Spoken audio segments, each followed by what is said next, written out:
No nanny survived with the Millionaire's triplets until she arrived and did the impossible. The 12th nanny left the old house by the bay on a pale gray morning when the mist still clung to the water like strips of cold silk. She walked quickly, shoes soaked, trousers streaked with mud, hair speckled with paint and bits of eggshell. On the back of her blouse, a white dusting of cake flour still marked the kind of morning no one wanted to remember. The rusted iron gate closed behind her with a weary groan. No farewell, no hand to hold her back. Only the steady lap of waves against the rocky shore and a wide, silent courtyard that seemed to have witnessed too many departures to care any more. In the past 10 months, 12 people had walked through that gate, only to vanish. Each had arrived with a small hope that they would succeed where others had failed, and each had left wearing the same etched look of disappointment. The house, a 3-story mansion built in the last century, still stood, its once white paint yellowed by sea salt, its wooden window frames darkened by wind and rain. Beautiful in design, yet carrying a certain weariness, as though it too had grown tired from repeated attempts and failures. Inside, the triplets, Evan, Max, and Lila, were 7 years old, an age both curious and quick to close their hearts. They had grown used to the rhythm of new faces arriving and disappearing, used to promises of staying that dissolved almost as soon as they were made.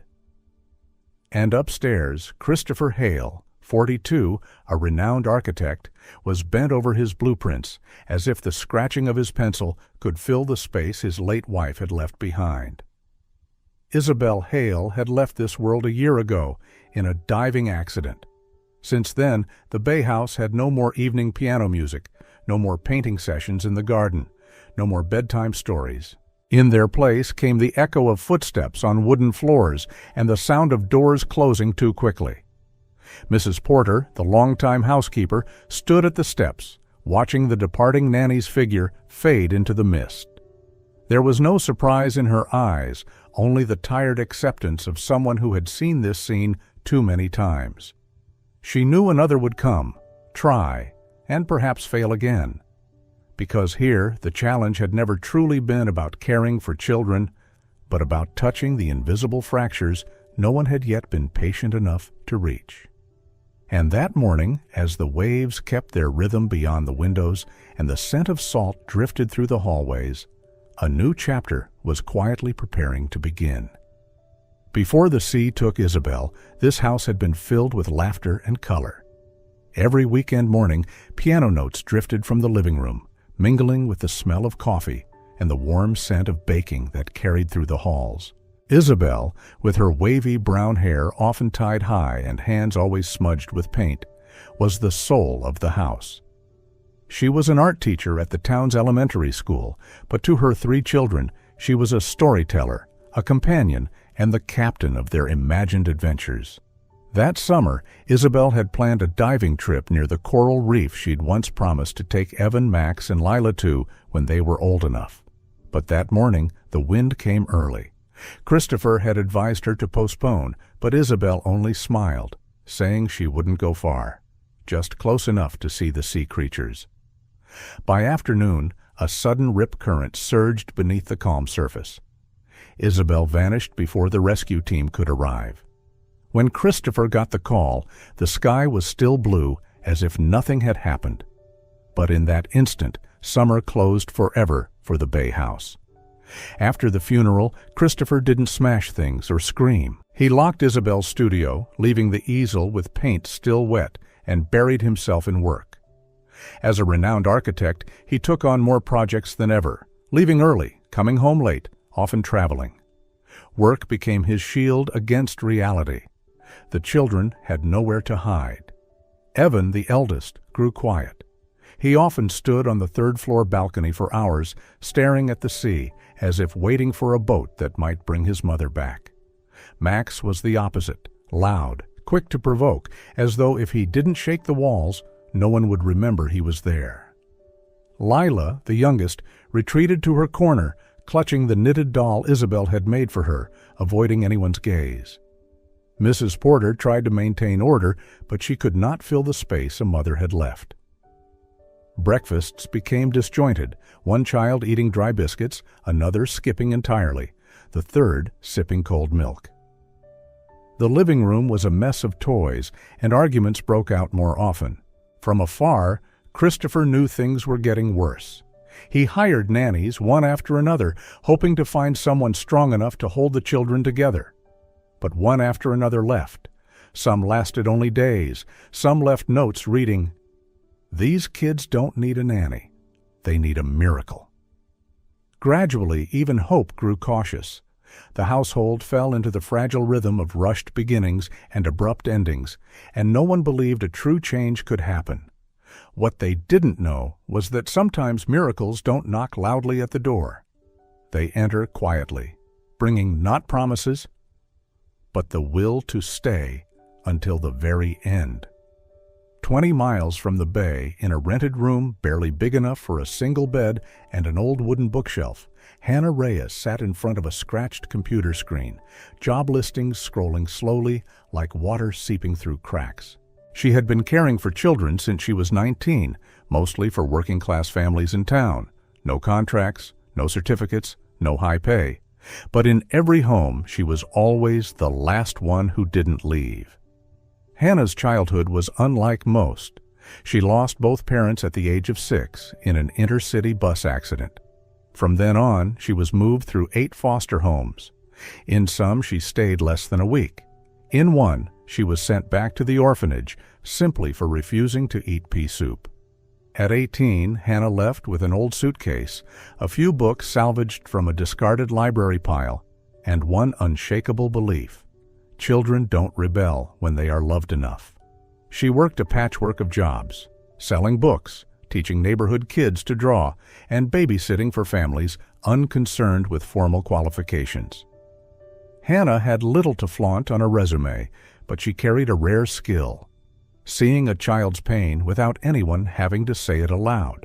That night, as rainlight from the window flickered against her screen, Hannah saw a job post from a house in Hale Bay.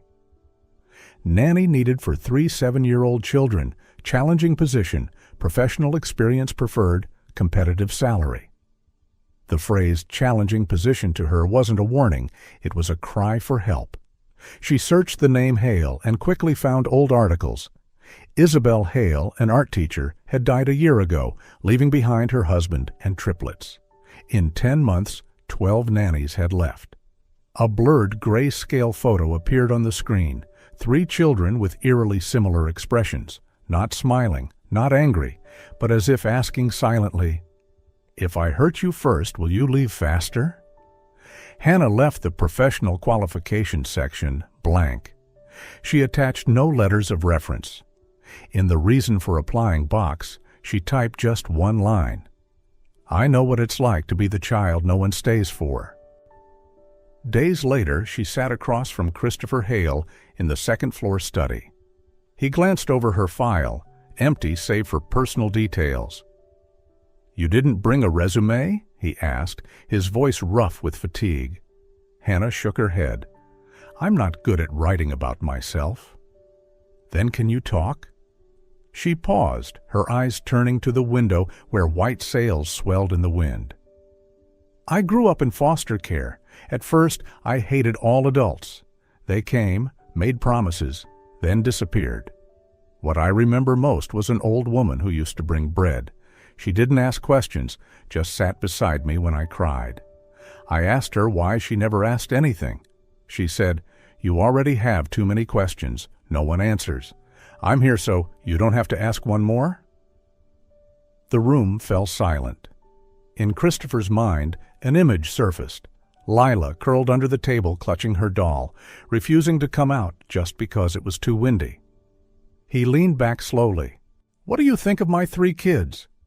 Hannah tilted her head as if listening for a sound far away. "I think they're screaming in silence, each in their own way. But I don't see them as a problem. I just see children who need permission to be sad." Christopher said nothing, but when Hannah left the room, he turned to Mrs. Porter and said simply, "Call her, hire her." The next morning, a thin veil of clouds hung over the bay, the light pale and hesitant as if the day itself was unsure. Hannah stood before the rusted iron gate, canvas bag slung over her shoulder, and took a deep breath before pressing the bell. The door opened. Mrs. Porter stood there. No smile, just a small nod as she stepped aside. Good luck. Then she walked straight toward the back garden, as if unwilling to witness another newcomer, only to see them leave. Hannah had barely stepped inside, not yet removed her shoes, when a sharp whoosh came from above. A water balloon dropped squarely onto her shoulder, bursting cold down her neck. Looking up, she saw Max leaning over the second-floor railing, the rope still tied to an empty plastic basket. "Oh, sorry. Thought you were the mail lady." Before she could respond, a sudden puff of flour burst from the kitchen doorway. Evan stood there, holding a sifter, his face unreadable. "Welcome, Rule." Hannah coughed lightly, brushed the flour from her hair. She didn't scold or ask why, only bent down to place her wet shoes neatly at the edge of the rug. In the corner of the living room, Lila sat curled up, clutching her knitted doll. The moment Hannah stepped closer, the girl let out a sharp scream, not a cry, but the kind that builds a final wall. Then suddenly, Lila hurled the doll toward Hannah. It rolled across the carpet, its yarn hair tangled, the air froze. Max held his breath. Evan folded his arms, waiting for a reaction. Hannah sat down, picked up the doll. She didn't smooth its hair or straighten its dress, only placed it gently on the floor, right within Lila's reach. No one spoke.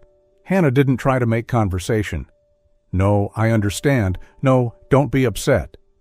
She just stayed there, flour still clinging to her shoulders, cold water seeping down her back, a strand of hair caught in the tape stuck to the rug. But she didn't leave. 10 minutes passed. Max picked up a marker and began drawing a mustache on a pillow. Evan nudged aside the barricade of toy cars under the table. Lila didn't move closer, but she didn't scream again either. She simply reached for the doll, pulling it back into her arms as if she had never thrown it away. Hannah knew the moment might not last long, but to eyes long accustomed to being left behind, someone who stayed was the first seed of trust.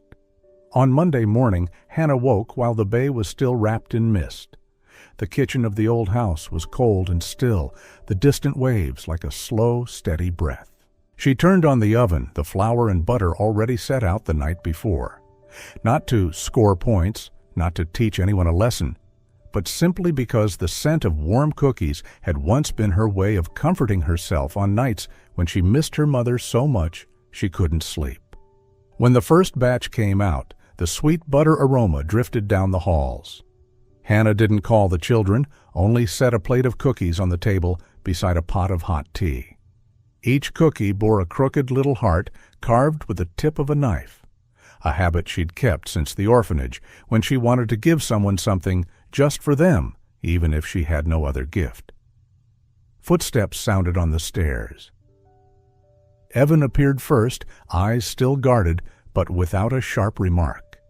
Max came next, holding an unfinished paper boat. Lila arrived last, clutching her doll, eyes puffy from crying. They stood there silently, just watching Hannah. She smiled faintly, turning back to the pot of porridge she was stirring. "When I was little, every time I missed my mom, I baked cookies. She used to say, 'If you don't know what to say, let the smell speak for your heart.'" No one replied, but a few seconds later, Layla pulled out a chair, picked up a cookie, sniffed it, then took a small bite. Max and Evan quietly followed. No arguing, no breaking things, only the soft sound of chewing in an unusually peaceful morning. In the days that followed, Hannah didn't ask too many questions. She told short stories at breakfast, with no hidden morals, no lessons. One clear morning, she brought out 3 small seed packets, sunflower, mint, and white daisy. "Let's go to the garden today. Each of you can plant something, either something you want to keep forever or something you're afraid to lose." Evan chose sunflower, so Mom can see it from the sky. Max chose mint because Mom used to make mint tea when someone got sick. Lila said nothing, just held the packet of daisy seeds and dug a small hole with a spoon. Hannah didn't explain meanings, only dug alongside them, hands muddy, the sea breeze mixing salt with the scent of earth. By noon, the four of them returned to the kitchen. Hannah suggested baking an apple pie. This time, Max sliced apples carefully like a trainee chef. Lila measured each spoonful of butter as if performing a ritual. Evan wrestled with the rolling pin, and when he faltered, Hannah reached around him, guiding his hands until the dough rolled evenly. He flushed, but didn't pull away. As the afternoon faded, all three sat around Hannah in the living room. Evan close beside her, Max sprawled out hugging a pillow, Lila resting her head on Hannah's lap. She read slowly from an old book, weaving an invisible thread between their small hearts. When the main character got lost from his mother, Lila asked softly, "Does his mom come back?" Hannah placed her hand on the girl's hair. No, but he still grew up with a heart that always remembered her. That evening, when Christopher returned home, he found the children helping Hannah set the table. No yelling, nothing broken. On the table, an empty seat waited beside the mug with the boat print. Hannah only nodded in greeting. She didn't think of it as winning or conquering anything. But she knew the silence that morning was no longer distance. It was a space beginning to make room for someone to step inside. That evening's dinner was spaghetti. Evan Hale rolled the meatballs, Max Hale made the sauce, and Lila Hale picked scented candles to set on the table. When Christopher Hale came home, he paused at the doorway. The kitchen was warm, and there was no sound of arguing. Hannah Reyes gave a nod in greeting. At the table there was an empty seat next to a cup printed with a truck design. That night, Hannah told a story about 3 children who got lost in the forest, met a singing seed, a handkerchief that wiped away tears, and a woman who was not their mother but never left. By the end, Leila had fallen asleep. Max had turned his face to the wall, and Evan asked, "Will you be here tomorrow morning?" Hannah didn't answer right away, only whispered, "If you want more chocolate cake, I might have to get up early." The bedroom door closed softly. Inside, wounds had begun to heal, not with medicine, not with promises, but with a love that asked for nothing in return. Hannah found the letter on a quiet evening while searching for a book to read to the children, hoping to bring some peace to their hearts. When she opened the first page, a small folded piece of paper slipped out. The handwriting slanted gently, familiar, like the breath of someone who had once belonged to every corner of this house. It was a letter from Isabel Hale. "Christopher, if you're reading these lines, it means I'm no longer here. I'm sorry, not for leaving. That was beyond my control, but for the things I never got the chance to teach the children. I wish I had more time. Just one more spring to show Lila how to braid her hair, to hold Max's hand across the meadow without having to shout, 'Careful,' and to watch Evan learn how to hide his sensitivity behind a tough exterior. But I was not given that gift. My love, I know you are strong, and reason has always been your armor. But remember, the children don't need a commander. They need a home where they can believe that no matter who leaves, someone will always stay. Evan won't say it, but he's afraid of being forgotten. Max gets angry, but only because his heart is too big. Lila will withdraw if she's not looked at with gentleness. You only need to be the one patient enough to stay when they're angry, silent when they need it, and hold them without asking for anything in return. I'm no longer here to lull them to sleep or wipe their tears. But I believe that if love, rather than duty, leads the way, they will grow like young saplings shaped by the wind. Not perfectly straight, but strong. I love you, and I believe in you." Hannah sat on the edge of the bed, the glow from the bedside lamp casting shadows across the paper, making the ink look as if it had just dried. She read each word slowly, afraid to miss anything hidden between the short lines. By the last sentence, her hand trembled slightly. A memory stirred, a part of her past she had tucked away like an old, worn sweater hidden in the back of a drawer. As a child, Hannah used to hide in the orphanage garden to escape the arguments of the other kids. When the rain began to fall, she curled up like a stray kitten. The only person who found her was Mrs. Porter, the elderly gatekeeper, nearing retirement. She didn't scold her, she simply sat beside her, handed her a towel, and said, "You don't have to be strong, but if you just sit here, the rain will think you want it to keep you forever." That night, Hannah returned to her room, soaked through but strangely warm inside. Now, reading Isabel's words, she could almost smell that towel from years ago, the kind of love that isn't showy, doesn't demand, but simply exists as a shelter in the storm. Hannah placed the letter in the drawer and turned off the light. No promises, no grand decisions, just the simple choice not to leave. The news about the Hale family spread quickly. It began with an anonymous email sent to 3 local newspapers at 2 a.m. The headline of the first article read, "The Hale House and the Darkness Behind the Iron Gate." Within hours, the story spread through every parent group in the area. An anonymous account posted a set of photos: Hannah's shirt dusted with flour, paint smudges on the carpet, and a chilling caption, "Nanny number 13 hasn't left, but not out of respect." Comments erupted like waves. Some defended Hannah, saying the media was exaggerating, but most hurled blame. Psychological abuse, soulless rich family. Many parents at the children's school signed a petition to the Child Protective Services, CPS, demanding an inspection of the Hale household's environment. That morning, Hannah woke to find her name tagged in hundreds of comments. A message from an old friend lit up her phone. "You should leave. They won't protect you." She didn't reply. She simply placed the phone face down on the table, leaned her head back against the chair, and let an old familiar feeling return, one from her childhood of sitting by the orphanage window, knowing no one was coming. Christopher came home early that day. His shirt still bore the creases from an emergency meeting. He meant to say something, but didn't. It was Mrs. Porter who broke the silence. "You don't have to go through this. I've seen good people walk away, not because they were weak, but because the world is too quick to condemn." Hannah looked up, her eyes not red, but the light in them dimmed. Was I wrong to think staying would be enough? Mrs. Porter glanced toward the bookshelf where a photo of Isabel sat, holding all 3 children, faces smeared with ice cream, smiling wide. "No, you're not wrong, but the world always rushes to punish those who choose to love quietly."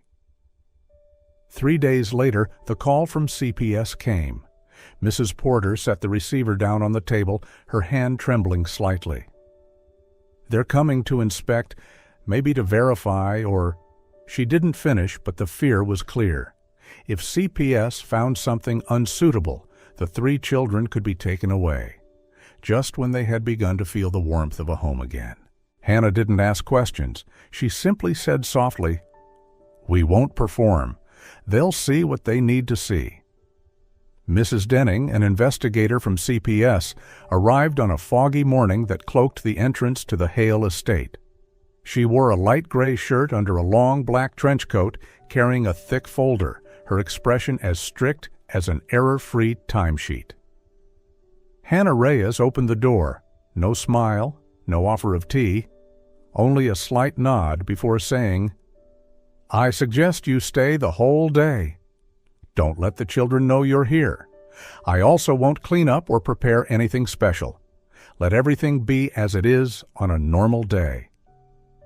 Mrs. Denning raised an eyebrow as if she had never received such a straightforward invitation, then nodded. "Good, let's begin." That morning she noted every action, every gesture. And in those small details, something extraordinary began to emerge. Lila Hale quietly pulled out a chair for Hannah and poured a small glass of orange juice into the cup with a paper crane design, the cup she had kept from her mother's memorial. Max Hale, when he dropped a spoon, bent down to pick it up and apologized before anyone even noticed. Evan Hale didn't deny the messy handwriting on the wooden nameplate at the dining table. He simply pointed to it and told Hannah, "If you want, I can make a new one." Hannah didn't correct them or give instructions. She let everything unfold naturally. When Lila came running to cling to her leg after a midday nightmare, Hannah knelt down and whispered something that made the girl nod before returning to her room, as if understanding that fear too was part of growing up. Mrs. Denning witnessed it all. There was no staging, no sign of being coached beforehand, only small acts filled with the warmth of real human beings. In the afternoon, she sat in the living room, her hand resting on the closed folder. Mrs. Porter, Christopher Hale, and Hannah sat opposite her, silent as if awaiting a verdict.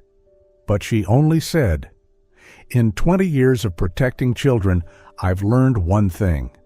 A home is not defined by the brightness of the chandelier or the thickness of the carpet, but by the feeling when you walk inside." She paused, her eyes sweeping across the simple room full of signs of life, scribbled drawings taped to the fridge, sofa cushions askew, an orange carved into a smiling face sitting on the table. "Today I didn't see an investigation," she said slowly. "I saw something that deserves to be recognized." Then she looked directly at Hannah. "This is no longer a report. This is proof of what is right." No one said a word. When Mrs. Denning left, Lila ran out to the porch. No one told her to. She simply wanted to wave. From the kitchen doorway, Hannah gave a slight nod to Mrs. Porter. No words were needed because the most precious things are often the quietest. Winter retreated slowly, like a guest who had stayed too long and was now stepping toward the door, glancing back one last time. On the slope of grass in front of the Hale house, new shoots began to emerge, scattered among them the first hints of yellow from sunflowers not yet tall, fresh green mint leaves, and tiny white daisy petals, all from the memory garden Hannah and the children had planted on that salty sea breeze morning. 6 months had passed, and the cracks in the house had not disappeared, but they were no longer dividing lines. They were like pottery seams mended with gold, still visible, yet binding. Evan was still quiet, but the guarded look had gone from his eyes. He had begun to observe Hannah's ways, taking notes when she fixed a door hinge, organized books, or showed Max how to peel an apple. One afternoon, he handed her a sheet of paper covered in crooked lines. "I'm making a comic. You're the main character." In the drawing, Hannah wore a purple cape, wielding a wooden spoon like a weapon, with the words, "The calm night," scrawled below. Max no longer had sudden bursts of temper. Instead, he often appeared in the kitchen in the morning, asking, "Chocolate filling or strawberry jam today?" Hannah would just smile. "We'll have to see what Lila wants, too." Lila now referred to Hannah as she instead of that lady. One day, while coloring alone, she looked up and asked, "Miss Hannah, were you ever afraid of the dark?" Hannah answered with a story, sometimes true, sometimes laced with fairy tale, about nights in the orphanage when the only light came from a candle burning under the blanket. Christopher had changed as well. He cut down on needless business trips, came home for dinner more often. One day he asked, "What do you think about building a reading room for the kids?" Hannah nodded, adding, "And a camping corner in the backyard where the kids can teach grown-ups how to play again." Even Mrs. Porter, once skeptical of Hannah's stubborn patience, now brought tea into the kitchen each morning, muttering, "One more batch of cookies won't hurt." These changes were not loud, not marked by obvious achievements, but in each small moment, bonds were taking shape, like seeds quietly growing beneath the soil, waiting for the day to rise into the light. On a summer morning, early sunlight poured through the kitchen window, turning the steam from the teapot into strands of gold. Hannah was stitching the ear back onto Lila's stuffed rabbit when the sound of quick footsteps came from the garden. Max burst in first, holding a thick card with a gold-trimmed edge. "You have to sign this!" Evan and Lila followed. Evan wore a green paracord bracelet, clearly handmade. Lila carried a drawing of 3 children sitting under a lamp beside a woman reading a story. Below it, in crooked letters, "Family is the one who stays." Hannah looked at the card in Max's hand. Neatly printed, "End-of-year ceremony. Guardian, Hannah Reyes." She froze, her hand trembling slightly. The principal asked who would come with us. "We wrote your name," Max said, as casually as if it were the most natural thing in the world. Hannah didn't speak. She set her sewing aside and pulled all 3 children into her arms, a hug tight enough to fill every empty space from the years before. At the far end of the garden, Christopher leaned against the wooden fence, not stepping forward, just smiling. The man who had once believed that material comfort alone could build a home was now learning to be present, and more importantly, learning to love. In that moment, Hannah understood. Whatever uncertainties the future held, the most important thing was already here. The children no longer saw her as the one who would leave. She had become part of this home, not by paper, but by heart. On a late spring afternoon, Hannah sat on the porch, her needle gliding through the final stitches on Lila's stuffed rabbit's ear. The sea breeze carried the scent of mint from the memory garden, mingled with the warm aroma of chocolate cookies still in the kitchen. Mrs. Porter stepped out, placing a cup of mint tea in Hannah's hands, her voice low but warm. "For the first time in almost 2 years, this house feels like a place where people actually live." Hannah smiled, about to reply, when hurried footsteps came from the back garden. Max ran up, ink-stained hands holding out an invitation card. "End-of-year ceremony. Guardian, Hannah Reyes." "You have to come," Max said firmly. Right after, Evan slipped a green paracord bracelet onto her wrist. Lila handed over a freshly drawn picture. 3 children sitting under a lamp beside a woman reading a story. Below, in crooked letters, "Family is the one who stays." Hannah pulled all 3 into her arms, feeling their warmth as if confirming she was exactly where she belonged. When she let them go, Hannah noticed Christopher at the far end of the garden, his gaze fixed on her as if carrying something long kept in silence. He took a slow breath before walking toward them, each step heavy with the weight of nights spent thinking about what he was about to do. In his hand was a small sea-blue box. Stopping in front of her, he opened it to reveal a simple, elegant ring, the light catching like a drop of seawater in the afternoon sun. "Hannah, I used to think a home only needed material comfort, but you've shown me the most important thing is the one who stays when it's hardest too. You've held my children's hearts together when I couldn't. I don't want us to be just a temporary family. I want to build the rest of my life with you so we can be whole." Hannah stood still, her hand trembling slightly as Christopher knelt.